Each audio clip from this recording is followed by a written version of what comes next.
I just wanted to get some quick information out to you until our Outlook is up and running. Gmail can actually do some pretty amazing things.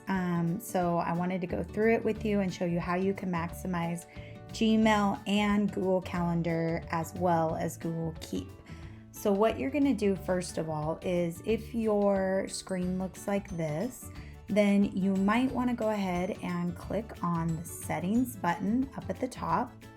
A few changes. I just want to look at Lake Tahoe and pretend that I'm there, so you can change your theme here.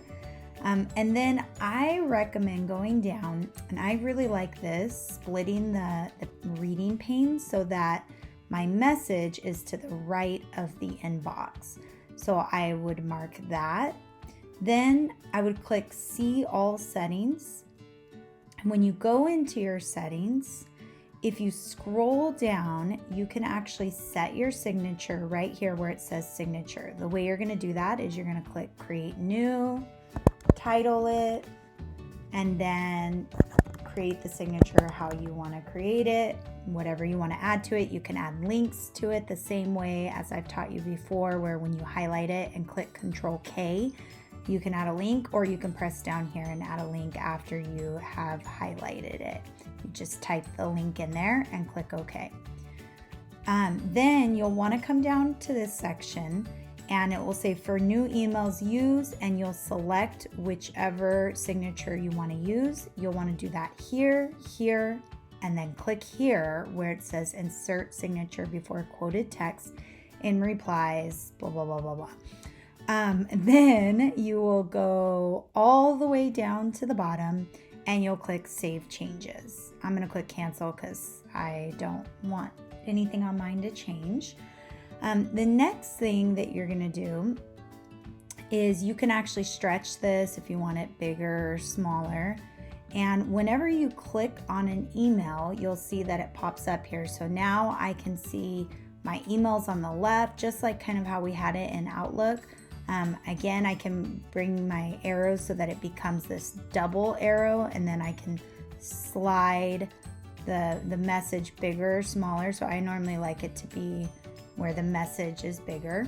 So something else that I love that Gmail does is that it gives you suggested replies to your emails, which is, let's be honest, a huge time saver. So for instance, if I click on this email, I can see down here that it has suggested some replies for me to send. So for instance, this email, I can choose to say it works, it did, or no, it didn't. Those are just the replies that Gmail thinks I might want to say.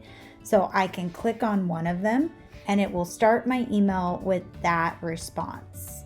It's really kind of just a great little trick. It doesn't always come up, but many times it does. Okay, so let's say you want to create a group of contacts the way that we have in Outlook. So the way that Google or Gmail does that is by going to the waffle, clicking on it, coming down to contacts. That will open up your Google Contacts screen.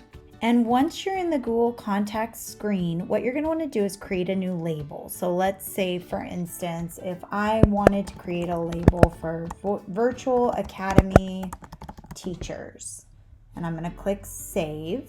Now that I've created this label, I am ready to add names to it. If I click on it, you'll see that nothing is in here. So I'm going to go up here and I'm going to start typing the names of the people I want to add. So Angela, and then I'm going to come over here to where it says More Actions, and I'm going to add her to my Virtual Academy Teachers group. And I'm going to exit out. And you'll see now if I come over to my Virtual Academy Teachers, Angela has been added. And then anybody else that I want to add, so let's say if I wanted to add Brenda Robles, I would come, click my three dots, and add her. And just click out of there.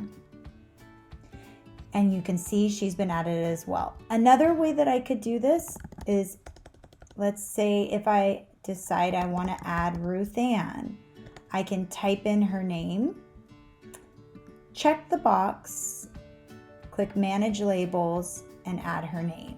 Click Apply. And now she will also be added to this group. Now, the beauty of this is that once you have created your group, I'm going to go ahead and go back to Gmail. I'm going to compose a new message, and I'm going to type in Virtual Academy teachers, and you'll see it will automatically populate all of those teachers' names. Now, not only will that work in Gmail, but also if I want to create a new event in Google Calendar, I can create the event. Down here where it says add guests, I can actually type in Virtual Academy and it will share this event with all teachers at once. And then I can click save. So that is how you create a group that can be used in Gmail. So if you are, let's say, a specialist or a VAPA teacher, administrator, and you are on multiple teachers' Google Classrooms and your email inbox is just getting inundated with Google Classroom notifications, or even if you are a teacher and you just don't want to be receiving all the notifications in your Gmail, then there's a way to fix that. Thank you, Jenny Monroe, for figuring this out. You can click on your classes on the sidebar, go down, click on settings, and you'll see that you can turn off email notifications, but you don't want to do it here because then it's going to turn them off for all of your different Google Classrooms. So instead, you're going to scroll down and just turn it off for the classrooms that you do not want to receive notifications from. So for instance, if your school, like this one, Mendoza Elementary, I wouldn't turn that one off because if your principal is trying to get messages to you, you'll want to keep those notifications on. But if I want to turn off the student notifications, I can turn it off for the specific classroom. Okay, so the last thing I want to show you with Gmail is probably my favorite part, which is you can actually add Bitmojis now directly from Gmail. So if you are a Bitmoji lover, so I just come down here, I click Insert Bitmoji, I can type my keyword, hello, and now it's added my Bitmoji. And then I click Send, and that's it. So fun. And also you can insert all sorts of other things like Google Drive documents, emojis, Loom recordings if you use Loom, a little bit of everything in here. So enjoy Gmail while we have it, and I hope that this was helpful to just kind of getting you set up for the next few days. So if you aren't too overwhelmed and you are ready for level 2, in this next part, we're going to talk about how to use your Gmail with Google Calendar and Google Keep. This will be especially useful if you already are using Google Calendar and Google Keep. But if you're like, I've already gotten a ton of information and I don't want to be overwhelmed, then I would suggest you pause the video now and you can revisit it later. Or who knows, maybe we'll have Outlook back before you even get a chance to watch the second part. So click on any email. And then over here on the side, if this little panel is closed and it looks like this, then you'll just want to click down here where it says Show Side Panel. So on this side, I can actually open my Google Calendar. So I'm just going to open it. And then any email that's in here, if I want to create an event, I have a couple options. I can go up to these 3 dots right here and I can click Create Event, and it will automatically take that email and create an event from it. Of course, I need to check what time it's set for and the date, but you'll see that all the information from that email will actually be added directly to the Google event, and then I can press save. The other option is, since I have my calendar open here, because I clicked on the calendar, I can just click directly in here. And this is really my favorite way to do it. The name of the email is already there, but I can change it if I want. It will pull the time that it recognizes from the email.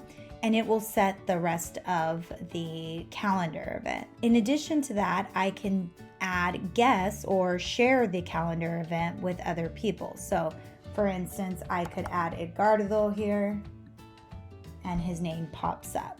And then when I click save, which I'm not going to do, but when I click save, it would automatically pop up in my calendar. And then the neat thing is whatever is in there will also be here. Now, if you are a Google Keep user, you also have this add-on of Google Keep here that you can open. So if I want to create a note, I'm just going to come over here and click take a note, and you'll see that it automatically connects this email into my Google Keep note. I can call this sub training, so rethink schedule. Now I can click done, and it is in my Keep notes.